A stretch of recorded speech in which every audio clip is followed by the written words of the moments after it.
Hola a todos y a todas, bienvenidos de nuevo a una cápsula de psicología en la que continuaremos abordando un tema que ya habíamos introducido anteriormente en el pasado vídeo, que os dejo un enlace abajo, y en el que hablamos de asertividad.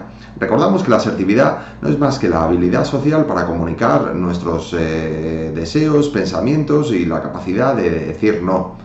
Al mismo tiempo, y esto es vital y muy importante en el concepto de asertividad, que respetamos los mismos pensamientos, creencias de los demás. Entonces hablábamos de que había dentro de un mismo constructo en los extremos dos tipos de personas. Aquellos que eran pasivos en el sentido de que nunca decían, comunicaban lo que sentía, que no eran incapaces de decir no y se iban cargando y al final explotaban de una manera tremenda y toda la gente a su alrededor pues estaba totalmente perplejo porque no sabían lo que había pasado. En otro extremo hay aquellas personas que son agresivas, que dicen lo que piensan lo que sienten, pero en cambio no tienen en cuenta lo de los demás, ¿no? Y tienden a ser rechazados, ¿no? A darlos por imposibles, ¿no? Por decir, y a que realmente lo que dicen, aunque tenga sentido,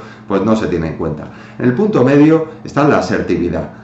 Pero ¿cómo lo hacemos? ¿Cómo realmente estamos en ese punto medio? Esto se basa en una serie de derechos que vamos a repasar en el siguiente vídeo. Yo he destacado 10 principales, que son los que me encuentro básicamente en el despacho de psicología y que trato más a menudo. Espero que os gusten.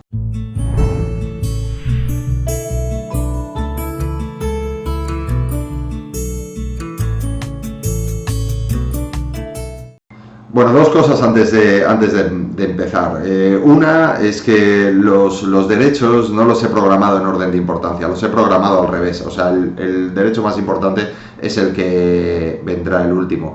Por otro lado, deciros que los derechos están enfocados conforme a nosotros mismos, pero también a los demás, que esto es algo muy importante que a veces se olvida de la asertividad. Oye, yo tengo derecho a decir no, tengo derecho a decir lo que pienso, tengo derecho y abrumo a los demás, pero tengo que tener en cuenta que del mismo modo que yo tengo derecho, los demás también lo tienen. Primer derecho, y recuerdo que no es por orden de importancia, sino al revés. El derecho a no ser perfecto. Muchas veces me lo encuentro en el despacho, personas que intentan hacer siempre las cosas bien, ¿no? Y si no lo hacen o reciben alguna crítica de algún tipo, lo llevan muy mal porque no conciben el no hacer las cosas de una manera perfecta, pero si nos damos cuenta, prácticamente nada de lo que hacemos roza la perfección. De hecho, una de las cosas importantes en la vida es intentar mejorar, y es algo totalmente lícito. Ahora, pretender ser perfectos en nuestro trabajo, con la crianza de los hijos, con un montón de cosas que se nos puede dar, lo único que nos va a conducir es a una ansiedad tremenda. El segundo derecho, el derecho a no ser adivino. O sea, nosotros no tenemos por qué saber lo que los demás esperan de nosotros, lo que piensan, lo que sienten. O sea, como ¿qué espera un amigo de nosotros? No tenemos por qué saberlo. Tendremos que preguntarle si tenemos esa curiosidad o esperar a que nos lo diga, ¿no? Y si nos lo dice, pues lo tendremos en cuenta. También puede servir, eso me da muchas veces en casos de problemas de pareja, ¿no? Que hay uno de los miembros que dice, es que no se da cuenta de las cosas, es que no se tiene por qué dar cuenta. La otra persona no tiene por qué ser, no tenemos por qué ser adivinos, ni nosotros mismos ni los demás. Si no nos dicen las cosas, no tenemos por qué darnos cuenta, por muy inteligente que la otra persona nos crea. Por lo tanto, si tenéis algo que queréis o pensáis o sentís, hablarlo con los demás, porque si no corréis el riesgo de que no lo van a saber y puede llevar a equívocos y a problemas. Otro derecho muy importante es el derecho a tomar nuestras propias decisiones, por irracionales que le puedan parecer al resto de las personas, por mucho que os digan que eso no está bien lo que habéis decidido, que el tipo de coche no es el adecuado, o el tipo de corte de pelo, o el tipo de ropa que vais, tenéis derecho a tomar vuestras propias decisiones. Otra cosa es que también los demás tienen derecho a darnos a lo mejor su opinión, ¿no? Y los podemos escuchar, pero de algún modo no nos tenemos que sentir con la necesidad de hacer caso a los demás porque nos lo hayan dicho. O sea, bueno, oye, respeto que tú tengas esa opinión, pero yo ya he tomado esa decisión y tengo en cuenta lo que tú me dices, pero lo voy a hacer como yo he decidido porque así soy yo. Y porque al fin y al cabo es mi vida y yo decido lo que quiero y lo que no. Otro derecho con el que me encuentro que no se respeta muy a menudo es que no nos respetamos a nosotros mismos, es el derecho a no agradar a todo el mundo. Hemos de pensar que los gustos de las personas, cada persona es diferente y por mucho que queramos agradar a todo el mundo, siempre va a haber alguien a quien no le gustemos pues, por nuestro modo de pensar, por nuestro modo de vestir, por un montón de motivos. Eso es totalmente lícito y hemos de respetar que esa persona pues no le caigamos bien, del mismo modo que a nosotros pues no nos cae bien todo el mundo, evidentemente por a veces motivos más racionales o simplemente irracionales, ¿no? Pero lo que no nos puede llevar a problemas es el pensar, ¿por qué esa persona no le caemos bien? ¿Por qué no habla con nosotros? Bueno, es que tiene su derecho, ¿vale? Esto es un derecho fundamental en la asertividad. Otro derecho muy importante, el derecho a decir no lo sé. Obviamente no sabemos todas las cosas, nos van a hacer preguntas. Yo tengo dos hijos, uno de 8 años y otra de 5 años. Os podéis imaginar la cantidad de preguntas que recibo y la mayoría pues no las sé, porque son preguntas que me hacen, pues no tengo ningún problema en decirles que no lo sé. A mis hijos, o cuando recibo una pregunta que no sé en la consulta, o cuando estoy hablando con alguien no tengo por qué opinar de todos los temas ni saber de todo, porque si no caemos en el error de que estamos opinando sin un sentido, ¿no? Entonces no hay ningún motivo, no tenemos por qué saber de todo porque los conocimientos son muy amplios y nunca podríamos abarcarlos. O sea, no tengáis miedo a decir no lo sé porque tenéis ese derecho y si de algún modo hacéis una pregunta a alguien y os dice que no lo sabe, pues respetárselo porque evidentemente no tiene por qué conocer todas las respuestas.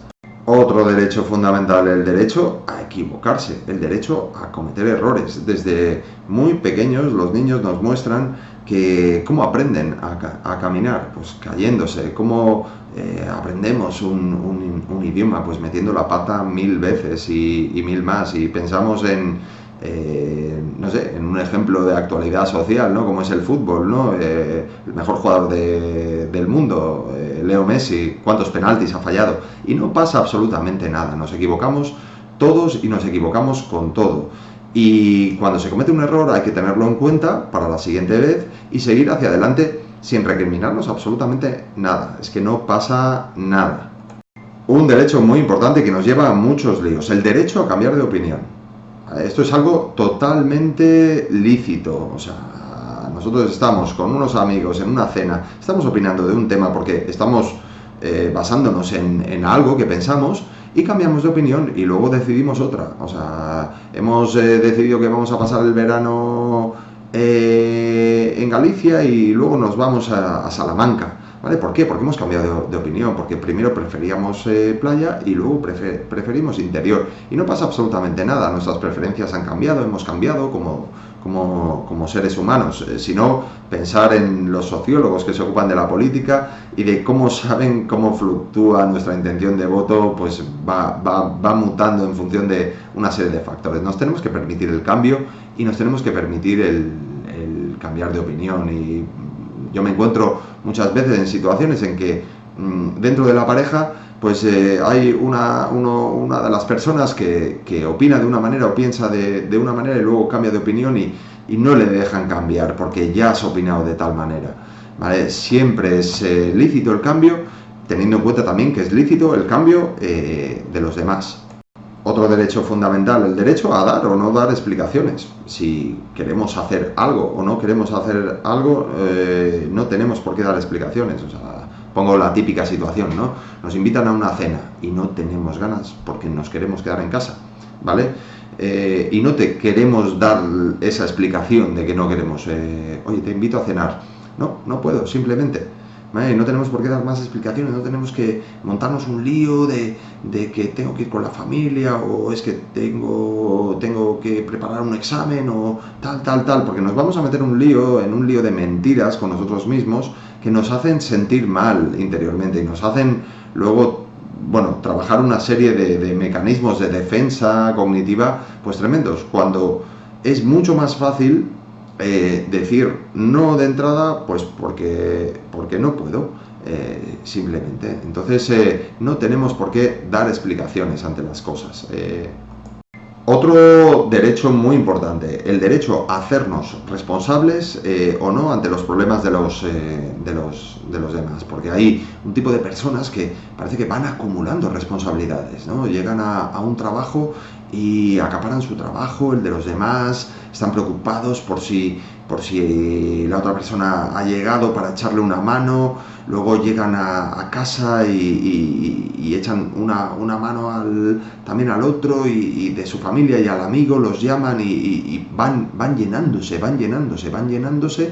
y se dan cuenta de que no quieren ayudar, pero no dicen que no, ¿vale? Entonces tenemos que ser muy conscientes que tenemos el derecho a hacernos responsables o no de los problemas de los demás. Si no queremos hacernos responsables de ese problema, vamos a decir que no.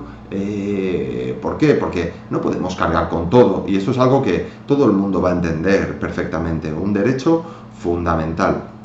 Y por último, el derecho más importante y que creo que si lo pensáis fríamente abarca todo el resto de los derechos, y es que tenemos el derecho a, como personas únicas que somos, a tener nuestros propios pensamientos, nuestras propias creencias, nuestras propias ideas. ¿Y por qué? Porque somos unos seres únicos. A nivel genético, a nivel de lo que hemos vivido, a nivel de lo que hemos estudiado, los amigos que hemos conocido, eso nos hace ser únicos y por lo tanto tenemos un sistema de creencias diferente a los demás, del mismo modo que los demás también lo tienen diferente y tenemos que respetarlos, ¿no? A mí me gusta mucho poner el ejemplo de un tema culturalmente muy arraigado, como era la primera comunión que hacían todos los niños. Pues hace años, cuando yo era un chaval, todos los niños hacían la primera comunión, pero habían unos poquitos que no lo hacían. Pues sus padres tenían que dar mil explicaciones, ¿vale? ¿Por qué? Pues por esto, por lo otro. Parece que tenían que decir el porqué, y no estaban ni mucho menos obligados, era su sistema de creencias, pues que a lo mejor no creían en ese acto, no les representaba y no querían que lo hicieran simplemente, y era un acto muy transgresivo, muchas veces se veían envueltos en problemas. Del mismo modo ahora pasa lo contrario, parece que los niños, los padres de los niños que deciden que hagan la comunión, tienen que dar explicaciones de por qué lo hacen, y eso es simplemente porque tienen unas creencias, porque es su opción, porque les apetece, porque y no tienen que dar más explicaciones que eso, y está bien que lo hagan así. ¿Por qué? Porque ellos son diferentes a nosotros o nosotros somos diferentes a ellos. Como esto, muchas otras cosas. Es muy importante el hacernos respetar en nuestros pensamientos, en nuestras creencias, del mismo modo que respetemos las de los demás. Aplicando estos 10 derechos, creo que va a mejorar mucho nuestra comunicación, nuestras relaciones sociales, y eso nos va a evitar un montón de conflictos. Espero que os haya gustado. No os olvidéis darle al like si es así, o compartir, y suscribiros al canal si queréis ver otros vídeos como este. Muchas gracias, es que ricasco.